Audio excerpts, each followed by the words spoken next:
Welcome to the No Limit, No Boundaries UFO podcast. Veteran UFO investigators Dan Spell and Mike Pinicello take on all aspects of the UFO phenomena with insight and honesty. It's all fair game here. No limits, no boundaries. And now, here are your hosts, Dan and Mike.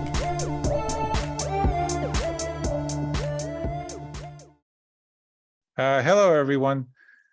Thank you for joining us tonight with my host, Dan Spell, and myself, co-host Mike Pinicello. Tonight, you might notice something slightly different on our webpage. We have a new name. We are the No Limits, No Boundaries UFO podcast. Still the same content. We're looking for fact or fiction within the field of ufology, but we're not going to be bound by the conventional boundaries of ufology. We'll explore using evidence and precedent to see what ufology has in these various topics and if they are truly fact or fiction.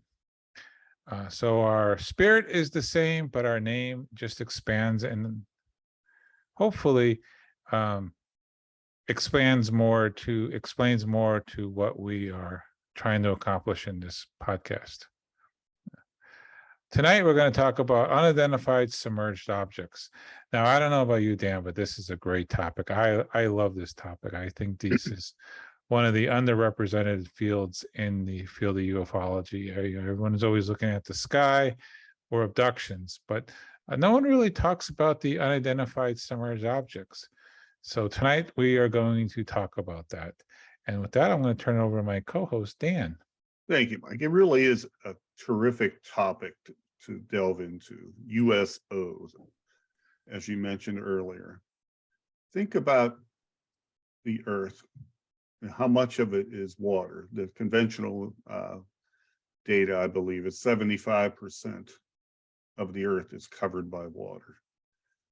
If you were a visitor from somewhere else, whether it's another planet, another dimension, or elsewhere, I can't think of a better place to operate and hide what you were doing than the ocean. Because we, as people, have explored very little of the water on our own planet. We really haven't. It's a very hostile place out there, but I can't think of a better place for these objects to hide. And people are indeed seeing them, and we're going to delve into a few of those cases tonight as we get things going. Absolutely. And there's so many deep spaces within the ocean, caverns and Yes. Caves that they could either fly into or fly to the bottom of. And we don't really have the technology to explore those areas. Sure, we've had one or two explorations to the deepest parts of the ocean, but those are very, very short in duration, and they usually only involve like one person. Yeah. And there was more of a publicity stunt than anything really related to scientific investigation. Right. Okay. There are a number of locations on the planet that have been allegedly home to UFO activity and perhaps even bases. One of the most famous, at least to me, most well known, is that of the one off the coast of Southern California, straight out from Malibu. There have been a lot of reported sightings of objects out that way, in and around the Catalina Island area. And there have been people who have postulated that there is, in fact, a base straight out there underwater. I'm not sure if that theory has been disproven. It might have been by geologists or somebody, but it's one of the most well-known examples of what may be out there. The second one is far less well-known to me, is an alleged base off of Puffin Island over in the UK, off of Wales. Don't know much about it, but It's something that we'll have to look into a little bit more. In the Great Lakes, the third one there, under an alleged base in Lake Ontario. Entirely possible. Lake Michigan as well is another hotbed of activity. There, who knows? Maybe there's some UFO bases there. And then down in New Zealand, there's supposedly a flight corridor to an underwater base, North Island in New Zealand, perhaps not as well known as the others. Now, the activity in and around Puerto Rico, I have heard of. That's Puerto Rico itself is supposed to be a hotbed of UFO activity, particularly off the coast in the water there. Or it's Lake Titicaca down in South America. People say that they have seen craft going into and out of Lake Titicaca. Could there be a base there? Who knows? And this one, the next one, was a kind of a surprise when I found it was at our Navy base in Guantanamo Bay, Cuba. I mean, I have friends who were stationed there for years, but no, none of them ever mentioned anything about UFO activity. But that's an interesting one. And then this last one involved a direct conflict between humans, if the story is accurate, between humans and these entities underneath Lake Baikal. And it was frozen over at the time. Russian divers, not sure exactly what they were doing, maybe research. They went into the water and somehow or other they got into it with aliens underneath the ice in Lake Baikal. Yeah. I don't know. Have you heard of that one? Yeah, I've heard of a few of them, like the coast of Malibu. Wasn't that the one that made a lot of news because people said they saw the base on Google Earth? Yeah. And well, then you can see what people are talking about very easily, and you can see it, how people might misconstrue underwater topography for a building. Right. But who knows? You know, maybe Right. it is, maybe it is not. I just don't know. I remember that was being in the news, and then there's been a few recent movies by some UFO filmmakers on this particular base. Mhm. What did they say about it, Mike? Did they offer any? Well, the one of the movies had a group of they went out with sky watching equipment, cameras and photography equipment, and they saw unusual lights in the sky. They monitored them. They weren't on any kind of air traffic. But what's interesting about these locations is they're all around military locations. Like the Yes. coast of Malibu is a big Navy testing area. Yes. Puerto Rico had a very large, I think they still do have a Navy testing area.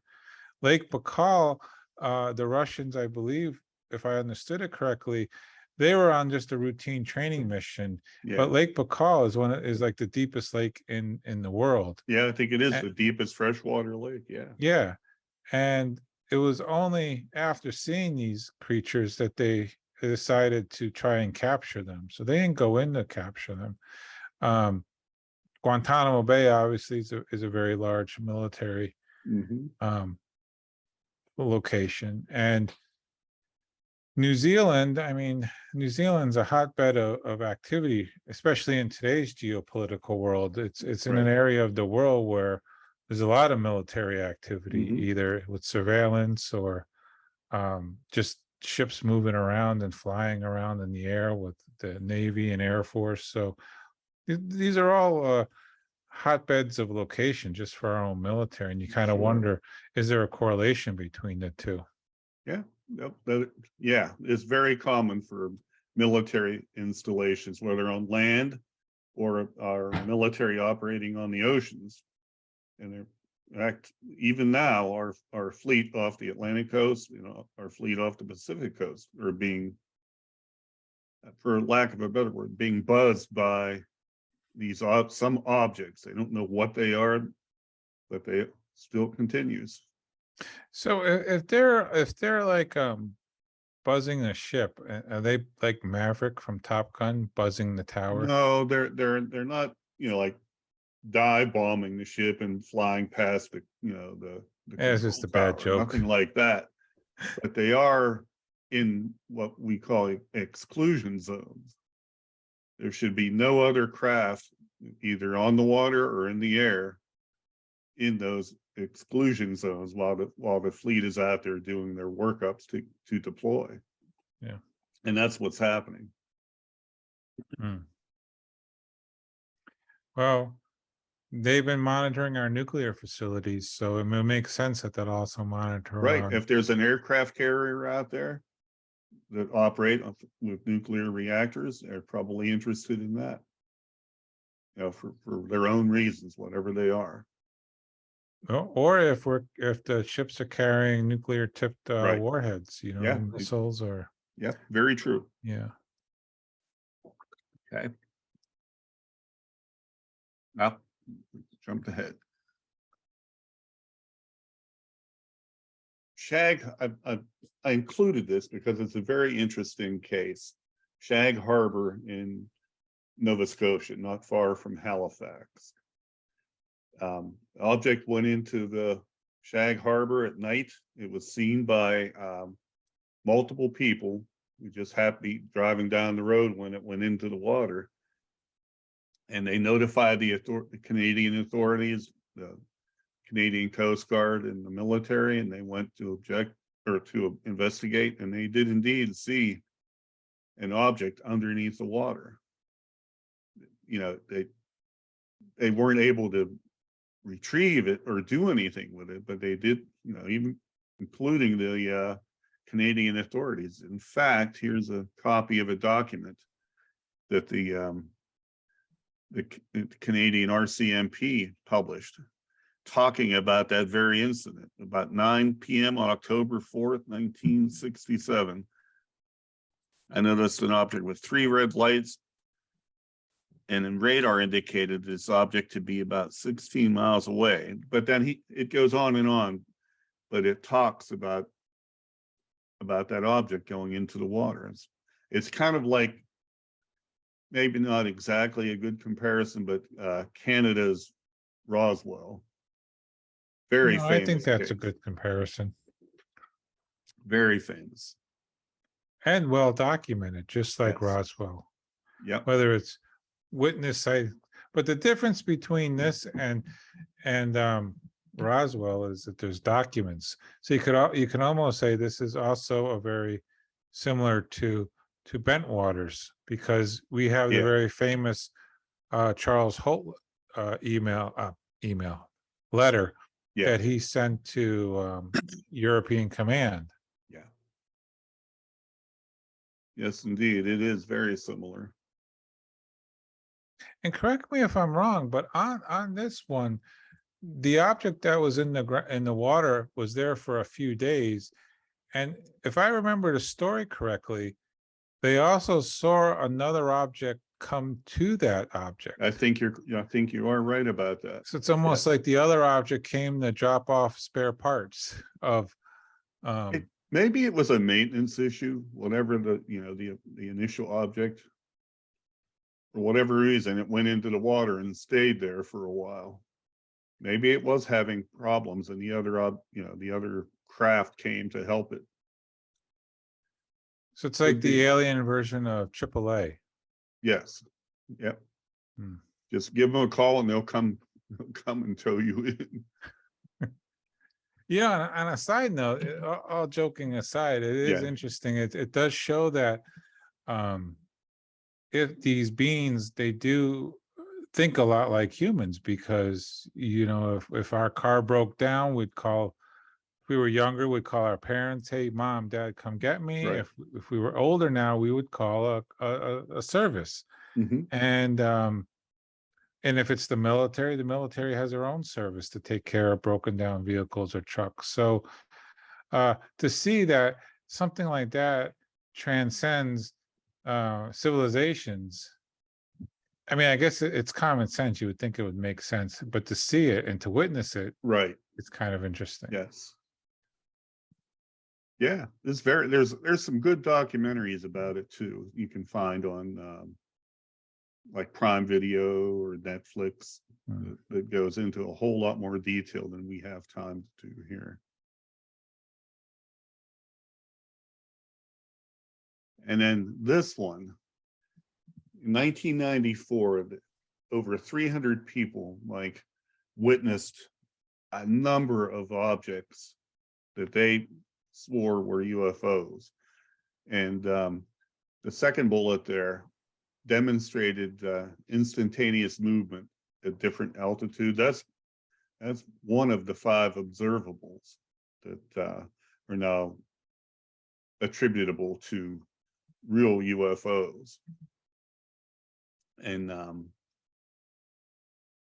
one of the most interesting things that I saw when I watched a documentary about this case, this young couple, they saw an object like maybe 300-400 feet above the water, Lake Michigan.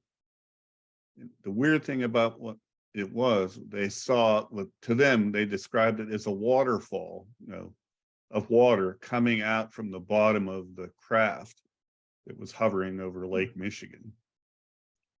So what do you suppose? I could see if the craft were drawing water up in, what would it be doing? Why would there be water? Maybe they're using the lake water to cool something in the craft. Yeah, I remember when I was in high school chemistry class, my teacher took a glass of water and he ran a small electrical current through it, and it separated the hydrogen from the oxygen, and then he took a match and ignited it and made a little boom. Maybe they're taking the water to get the hydrogen from it. Maybe they use it as something for, we make the assumption, Bob Lazar says, oh, well, it's a special element and whatnot, but element 115. Yeah. But the truth is, we don't really, well, maybe there are people, maybe the government knows if they have craft, but we as lay people, we don't have, we don't know what they use for power. It also could be something as simple as they're refilling their own water tanks. Maybe they need water like we do. Water is a common element in the universe. Maybe maybe they have a desalination system where like they can take seawater and do it. Maybe the reason they use Lake Michigan is it's fresh water. That makes sense too, because if you look at our own advancement in space technology, when we're going to Mars, NASA's not saying we're going to bring all of this stuff with us. They're saying we're going to use what's on Mars. We're going to get our materials to live, and there's ice up there. So in theory, you could melt the ice or purify the ice to make fuel or whatnot. So maybe that's it. Maybe it's just as simple as they need it for their own survival. Yeah, it's entirely possible. Anything from needing it to use it. I don't know that these beings drink water, but I think they may need it for other purposes that we just don't know. Well, I think we also have to define which beings we're talking about. If it's the grays, the little grays, I think it's common assumption that they're just biologically created entities. They don't eat or drink. But if it's the Nordics, which are supposedly very human-like, if they have systems similar to us, they might need some kind of drink. If they're reptilians or even mantises, I mean, it's hard not to think of a species that doesn't have some kind of form of drink. But who knows? At least on this planet, that's for sure. At least in this planet, so as I say, who knows? We don't know what their biology is like. Yeah. fact, the National Weather Service played a key role in this episode. One of the Weather Service meteorologists on duty that night, he had radar gear, and he was involved with, communicating with law enforcement and others about it. And he was very afraid for his own career because of his involvement with it. He was afraid he was going to be fired. If in fact, he said he was told to not talk about it again. Of course, that could just strictly be the National Weather Service didn't want the stigma of it. Because back then, if you reported a UFO, a lot of people may look at you as though you have problems, even back in 1994. Maybe. I can't see them saying that they're using classified materials to predict the weather, but No, this was all unclassified. No, I know, but the reason, like, a lot of times, like at the recent congressional hearings, they say we can't talk about it, or no one can talk about it because it reveals sources and methods. But this is a weather service, and right, they don't. Yeah, so it could just be that, yeah, like you said, because it doesn't make sense for them to keep anything classified or quiet. So, and Michigan has played a key role in UFO lore. You go back even into, might have been the 60s, when Gerald Ford he was a senator at the time, and there's a bunch of UFOs spotted in different areas of Michigan. And I think J. Allen Hynek went there and, poked around investigating it. It's his classic line where he said it was swamp gas. That was Michigan, where he said that took place. Well, he was very close to Michigan. He set up his Center for UFO Studies in Chicago. Yeah. It's not that far away. No, it is not far at all. But the amount of people that has saw this, I don't know of too many sightings other than like the Hudson Valley and maybe Roswell that had it. The sightings we've talked about so far had a large number of people that have witnessed it. Yes. And maybe you can correct me if I'm wrong, but I don't recall any other major flaps with this amount of size witnesses that saw something in the sky. The only ones I can think of is, like I said, Roswell, Hudson Valley, and the Phoenix Lights. Right, and the Phoenix Lights, yes. I can't think of really anything else. And I don't even know if you can count Roswell, because that was on the ground. That was a crash, not a sighting in the sky. Yep. Okay. Yep. A more recent example of a USO. And if you notice, look at the bottom there, I wrote transmedium USOs, because these really are transmedium, because they're able to move through the air. Apparently, according to what's being seen and picked up on sensors, they're able to move through the water equally as easily. And that the image on the screen is one that was taken from the deck of a Navy ship. And not long after this photograph was taken, the object there, the black disc or circle or whatever you want to call it, it went into the ocean. Did not create a splash, did not make a noise. It just smoothly and quietly went into the water. And I wonder, Mike, if USO is really the best term for these, because they're not always submerged. They truly are transmedium, because they operate in the water, in the air, and perhaps even in space. So you're thinking something like TSOs, transmedium? Probably TMOs, transmedium. Yeah. Yeah. It's just a thought, because they're not They don't stay submerged. They can. No, that's a valid point. You're right. They've evolved. I guess my question, one follow-up question, is when the term USOs came around, Mhm. were the objects always seen just underwater? Because I know the very famous one with Columbus, where he records in his diary seeing something, and that wasn't in the water. Yeah. They're not. So even going back in time, and there are many examples of people recording seeing something in the sky over the ocean. So I guess, where did the underwater submerged objects come from?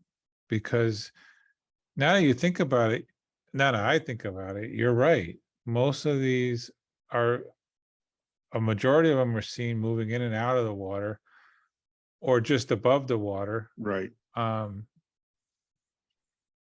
So I wonder how that came about and why ufology settled on that term. Because it's close to UFO, easy to say. USO, UFO. It's an acronym that's easy to get from your mouth to their ears. That's true. And Probably, everyone knows what a submerged object is. Transmedium, you might have to look that up in the dictionary. yeah, I mean, It's a mouthful, as I'm trying to say. I guess when people see them in the water, they are submerged. So, and they are unidentified at that moment. They're the USOs at that moment. So I don't know. Maybe it's nothing to worry over, but No, it's a valid point. I just thought I'd point that out because they're not truly always in the water, as far as we know. If they were always in the water, they'd be like a submarine, right, in our technology. Well, it's a good point also to bring up now, because ufology in general is, and I use it probably as a royal we, but the people involved with it are moving towards terms for the UFOs that are more accurate, describes what they are seeing. So they went to UAV, unidentified aerial phenomenon. Right. So if they're changing the definitions of what's in the sky, why not look at changing the definitions of what's in the water to something that's more accurate too? Right. And you're right, transmedium does make more sense. So maybe, well, if we start seeing TMOs circling on the internet, then we know people are listening to our podcast. Right. If that's the case, make sure you hit the subscribe button. Yes. Okay. Yeah. Now, changing direction a little bit, Mike. Okay. The United States Senate and the Intelligence Authorization Act for 2023 delves into this very topic. Take a look at the screen in front of you. There's section 703, unidentified aerospace - undersea phenomenon. That's incredible that the US Senate is addressing this directly, talking about it. Not long ago, this would never have even been mentioned. That's right. Like this. So, and then section 1683, establishment of unidentified aerospace undersea phenomena joint program office. I don't know what the acronym is for that one, but I don't know. Playing devil's advocate, though, do you think that the reason this is coming up, this unidentified aerospace and unidentified sea phenomena, you think it's not so much UFOs? Well, maybe it's the look for UFOs of the alien nature and origin or interdimensional, but do you think that the reason they're bringing it up now instead of in the past is because the technology for surveillance has finally caught up to that, meaning a lot of countries are working on underwater drones for surveillance, and they would be unknown area submerged objects technically, because we don't know what they are, but they're submerged. And many countries are looking at surveillance drones that are unknown to us because we don't have the clearance to know what they are, but maybe so I guess summing it up again is that our technology level and our interest in our defending against our own counter surveillance, is that now what's reason it's becoming so popular, and because it is providing the perfect cover to look for these UFOs? Because you can say, oh, we're not looking for aliens, we're looking for, a peer rivals submersible drones and surveillance aircraft, where in reality that's exactly right, Mike, because in any of these government documents, you will not find any language talking about aliens or extraterrestrials. They dance around it by using words like unidentified aerospace, undersea phenomenon. But anyone who has done research in this knows exactly what they're talking about. They're not talking about Russia. They're not talking about China or Iran. They are talking about off-world. They just can't. They can't say it now for reasons. Maybe they don't want to. What if they're wrong? They don't have one of these crafts to trot out to the public and say, this is it. If they said that, they can't come out and say these are off-world craft. They just don't know. But it's what they're talking about. They're using government type language to dance around it. They really are. And I wonder about the construct of that sentence there. Unidentified aerospace -undersea phenomenon. So they're looking at transmedium without saying transmedium. What they didn't use aerospace or undersea phenomena, or they didn't use aerospace and undersea phenomena. They combined it with a hyphen. And maybe that's just an odd construct that they use, or are they saying it's both? Well, aerospace -undersea, that is the transmedium part right there. It can do both in the air, in the water. Well, I never worked in the defense industry or the government. You have, so maybe you can explain this to me. But I would assume that when they write these reports, especially stuff that are going into the congressional record, or they are very well aware of the words they use and the choice of words they use. Oh my God, you wouldn't believe the amount of editing and re-editing and wordsmithing that goes on for even more mundane topics than this. So that alone, I think, shows you that they are making a conscious effort to link aerospace and underseas. They absolutely are. Nothing, this document was vetted by a lot of people, from the staffer whomever drafted it, to the senators who gave the final approval to that language. But but that's exciting though. At least there's movement of some type. It is. We don't know where it's going to lead, but at least they're doing something. Well, did it also say in the act where it's going to be housed under? Is it going to be housed under that new Pentagon program? Yeah, let's move on. Let's check it out. Oh, there you go. Never mind. It delves into that. Here we go. Transmedium objects or devices. But here their language gets a little bit dicey, because they call out transmedium objects here, or devices, but then they separate it from unidentified aerospace -undersea phenomenon. Why would they have done it that way? That they Could they be using transmedium to not so much mean aerospace and underseas, but transmedium as in transdimensional? could be that, but Like yeah, Skinwalker Ranch, the weird Yeah. stuff that's happened there. that's definitely transmedium. The phenomenon that they're experiencing out there. Yeah. And that would make sense because, well, I mean, Skinwalker Ranch is well documented that the military has been interested in that, Sure. or defense industry has, but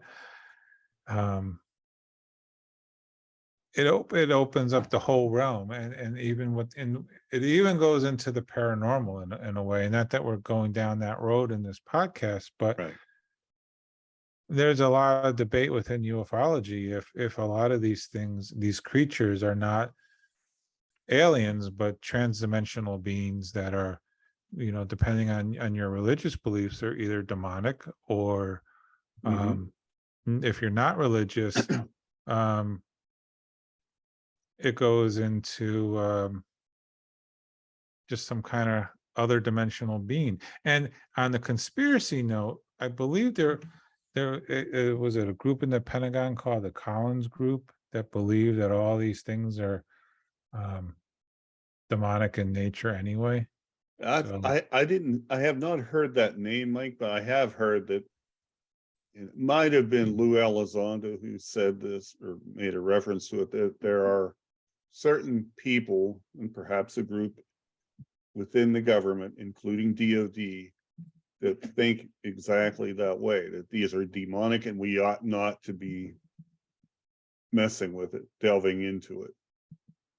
And I think Lou Elizondo intimated that those people have tried to, I don't know about shut down, but hinder any efforts to investigate.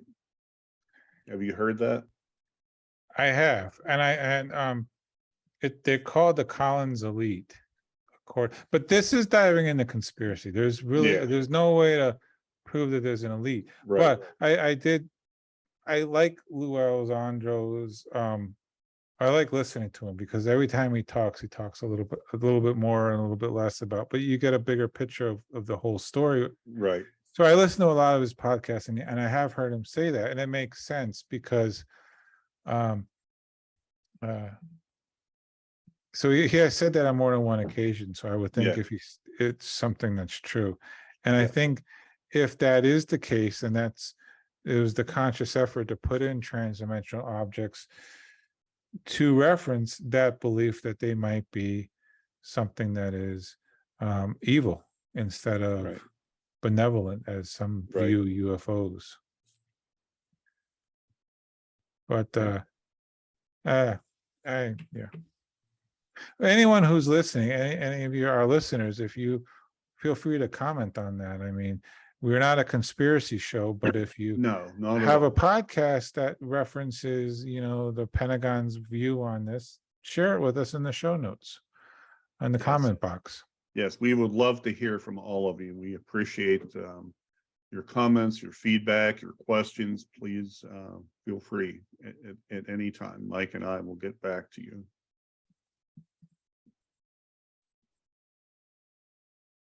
Okay, here's the core group of government bodies that were named to delve into this topic.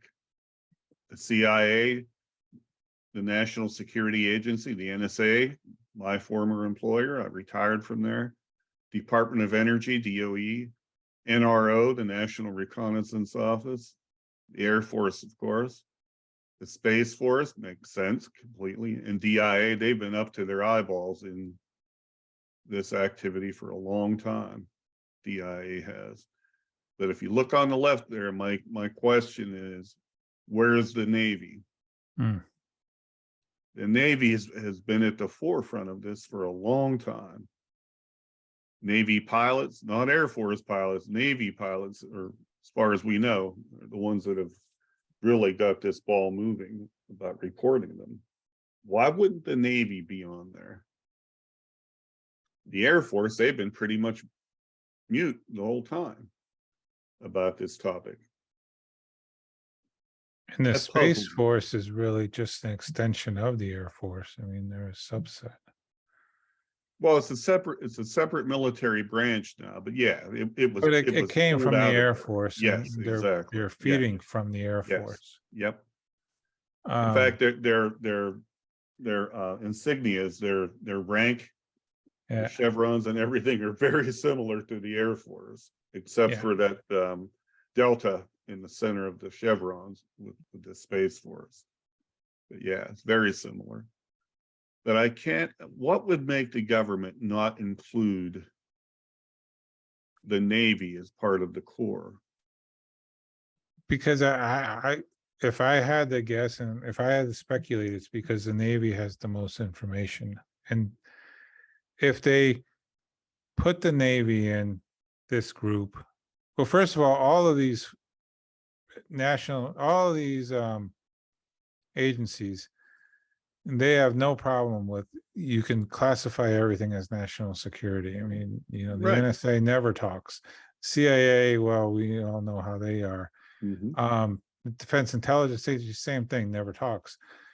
And also, all of these agencies, they don't really have a history of playing nice with each other. Everyone has their own little fiefdoms and they don't share a lot of data.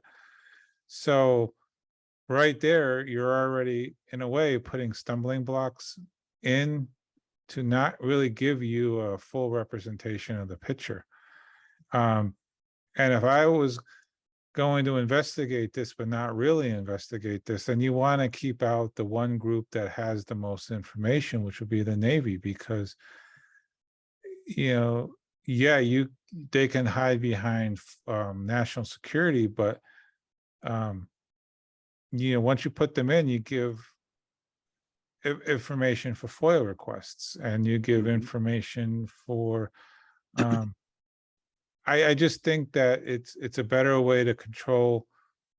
Like, they want it out, they want to make the effort that they're looking into this, but at the same time, I don't think they really want it to be released, and I think that's why they kept the Navy out of it. Hmm. I don't know if I articulated that very well. It makes more sense in my head, Yeah, I understand. I but know that well.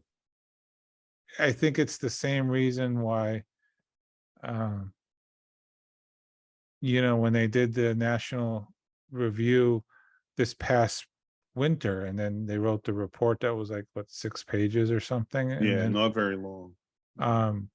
they had it done by the intelligence agencies, and they didn't put anything in. And when they had the public hearings, everything was basically, we'll talk about that behind closed doors. Right. And they cited sources and methods. And I just think that the Navy probably has more information, but by keeping them out of the loop, it lets the Navy keep that information classified.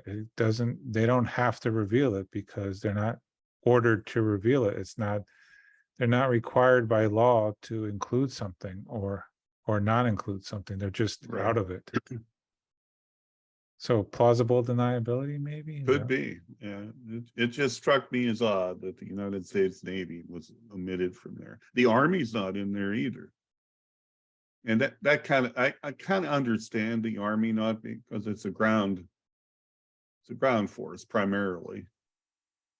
I get that. But if I would have swapped anything out of there, I would have taken out the Department of Energy and put the Navy in there. DOE, I'm not sure exactly how they play in this, because we're not talking about technology that we have on Earth. I assume we're talking about technology that's probably non-nuclear. It's some other type of propulsion that we just don't know about. I'm not sure why DOE would be part of that core group. Well, so again, remembering this off the top of my head just now, so if I get the facts a little wrong, forgive me, and the comments don't rip me apart. When we were talking off before the podcast, we were talking about underground tunnels and bases. And one of the things I mentioned was maybe some of the bases that are underwater are really ours. Like the books, there are books out there that talk about how we had the technology in the 1950s and 60s to dig tunnels, which we know we can do. I mean, they're all over the place. But more importantly, that they figured out ways to dig tunnels and support life, human life, underwater for sustained periods of time. Mhm. And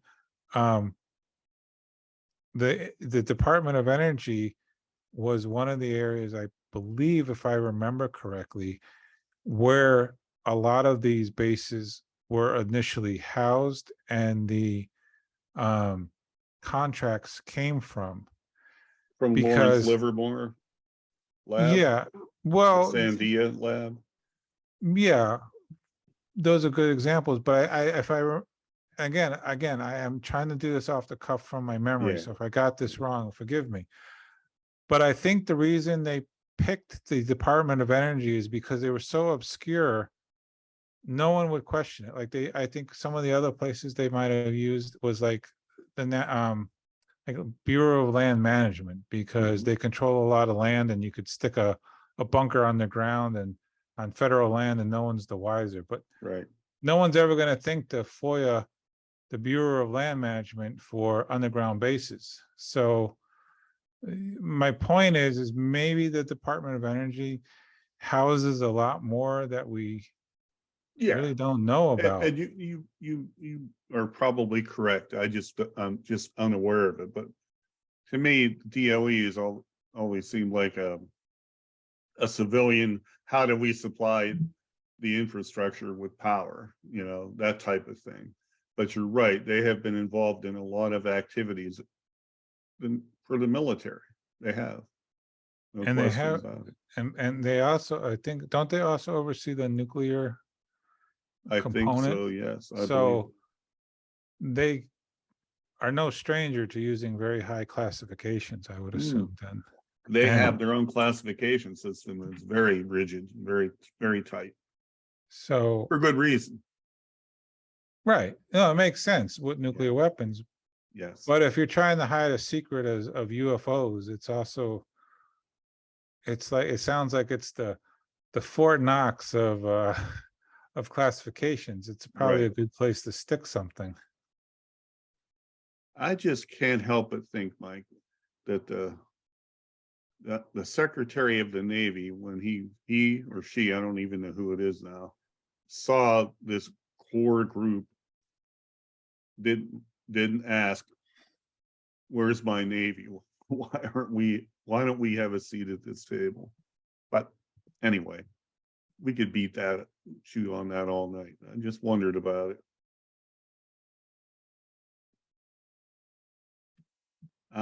There we go. This authorization to report.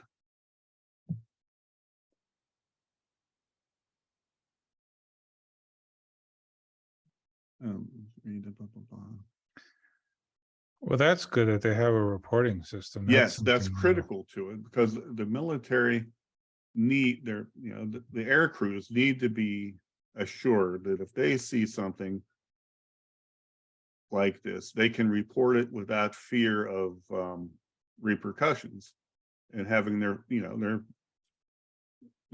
outstanding careers ruined by it.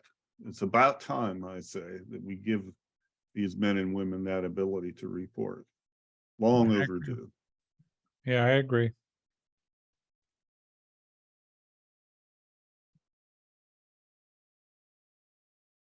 Here we go. Then, of course, it's very, very plain. They're going to report any event related to unidentified aerospace undersea phenomenon, and any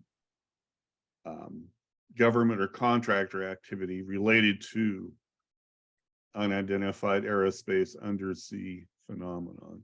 They don't come out, and maybe there's another passage, Mike, within this documentation that talks about whistleblowers. I don't know if you've heard that, but there's legislation probably maybe in these documents, or maybe another set, where people who may have been involved in covering up these activities,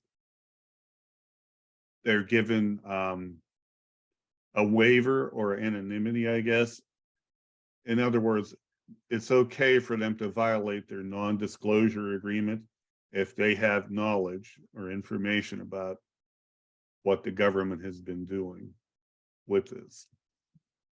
That may be that second part there, B, that may be an indirect reference to that. But they're really looking to give waivers for people who signed NDAs, like I did. Mm-hmm. And those, I don't know how familiar you are, but an NDA doesn't end when you retire or resign from the government or the military. Mm-hmm. That stays with you as long as you live, unless you're offered some type of immunity or waiver if you have whistleblower type information to share. That's huge, you know. It is, but I think it's no. That may reveal a lot more information if we protect these people, some of whom may have done things that weren't what a lot of people would not approve of. This may be their ability to say, look, you know, I was involved in this 25 years ago. Here's what I did. So that could be. We'll have to see what happens. Yeah. So on a lighter note, this next slide, you and I chatted before the podcast. Yeah. Way back in the early to late 1960s, over a period of 4 years, ABC had a TV show called Voyage to the Bottom of the Sea. It only ran for 4 years, but it was pretty good. I was very young at the time, but I enjoyed it. And one of the things they had, Mike, was a flying sub. And to me, this is my first introduction to this topic of a USO. The flying sub was launched by the submarine. It was, you know, played a critical role in that series. It was launched from the bottom of that US sub. It traveled underwater, and it was able to lift off from the water and fly through the air. It was incredible. If you look at that shape, it's art. It reminds me a lot of a gentleman back in 1947 in Washington State. Yep. He's the one, I think he may have coined the term flying saucer when he described what he saw. Yep. And this object, this flying sub, even though it was a TV show, was shaped very much like what that pilot in 1947 described, kind of a not a delta, not a true saucer, but shaped like a what's the word, a half moon or crescent, something like that. Yep, correct. No, you're right. That's the description he gave. But it's like somehow American media has been out in front of things. Another example of that, of course, and we're drifting a little bit here, but it's a fun topic to talk about, and that was Star Trek, the original. A lot of what they had, Gene Roddenberry, who created that series, a lot of what they had on that show is either coming to be or will be, you know, reality at some point, including that you know, where you stand on this device and they transport you. The transporter? Yeah, exactly. And the scientists have found a way to make that happen at the atomic level. You know, they're not ready to transport people that way yet, but that will probably come. Yeah. Well, I'm sure you've heard it, but again, diving a little into the conspiracy world, they do believe that those that want disclosure are using the media to slowly disseminate that information in manageable chunks for the public to become accustomed to it. Yeah, so people don't freak out if the big D disclosure ever happens. Right. People would say, "Oh, okay, yeah, I figured it was going to happen." Yeah. That's kind of how I would approach it. Of course, I've been immersed in this stuff since I was a kid. Yeah, it Well, it wouldn't makes the shock me. most sense. Yeah, I mean, it's the old boiling a frog analogy. If you yeah, put a frog in the hot water, it'll jump out. But if you slowly raise the temperature, it's not going to know any better. right. It'll just cook until it's too late. Yeah. And I maybe that's what they're doing to us with the disclosure. Yes, I mean, public opinion is already showing a majority of not just Americans, but of other people in the world accept that there is life in the universe. That that's up from 20 years ago. So sure. um and with NASA going out to these other planets with probes, don't be surprised if in a few years they come back and say they found microbial life. I mean, Sure, absolutely. that's the best way to start it. So, But Mike, as we draw near the end of our podcast, what yep. do you think about the idea of these USOs and underwater bases for USOs? Do you think there's some validity to it? I do. I think of all of the ufology fields, I think that the biggest flaps that and especially that we talked about here, are in the USO field, more so than in the UFO field. A majority and of people of different races, creed, ethnicity, religious backgrounds. So you can't say they all conspired to have this mass hallucination of Right. something in the water. I think there's more documentation, because I'm sure that the Navy has a lot of documentation. We have submarines that have incredible ability to do underwater surveillance. We have, and we know that it's been declassified, that there's acoustic listening devices all over the ocean floor that's run by the intelligence agencies in the Navy to listen for subs, and I'm sure that they've picked it up. So I would think that there is a wealth of information out there for showing that there's something in our waters. Sure.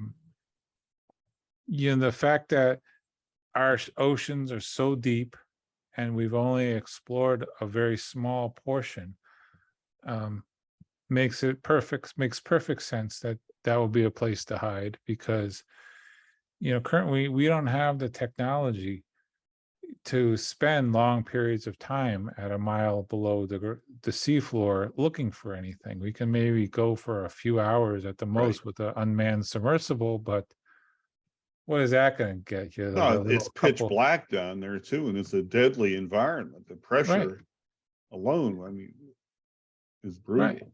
Right. So I think if a fact or fiction, I think they're fact. I think that there's enough evidence to show that there's something there. There's enough evidence to show,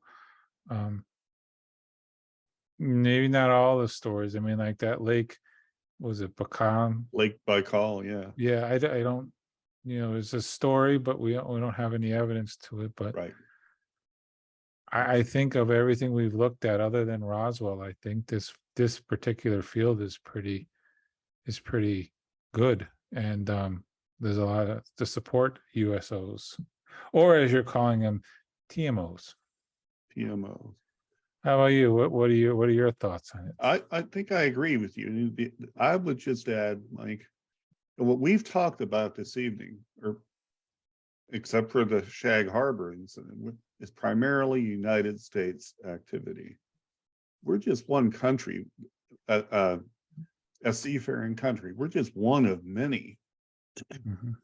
So if our fleet is experiencing this, what about the Russian fleet? What about the Chinese? What about the Australians? What about the Brits, the Indians?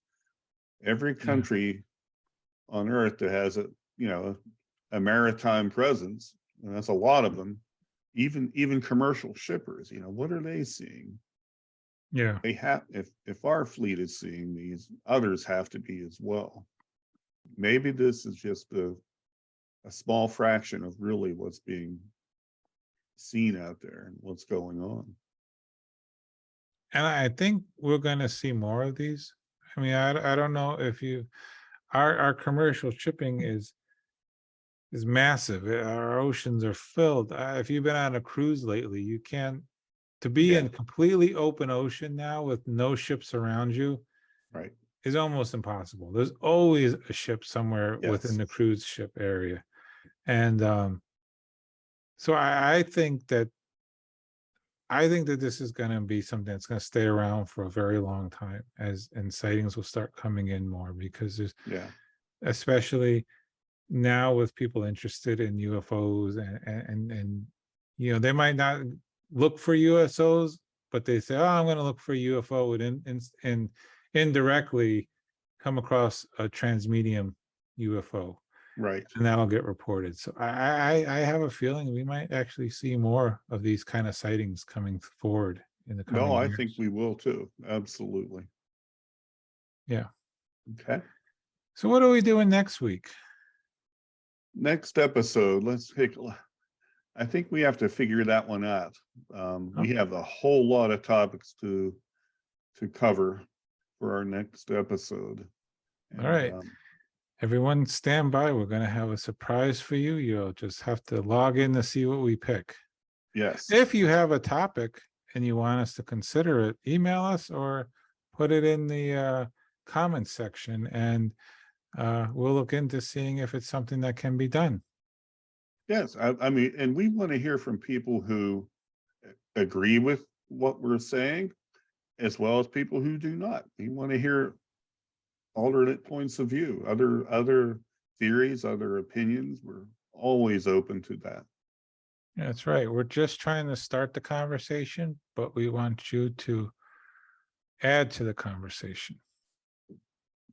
Yes. And on that, Mike, as always, thank you. It's been a pleasure.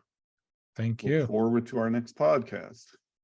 Thank you. I do as well. I look forward to next month's episode, and everyone, stay tuned for what we pick. It's going to be a doozy. Yes, with that, I'm going to say good night. Good night, Dan. Good night, everyone. And thank you for tuning in, as always. And don't forget to hit the subscribe button. Yes.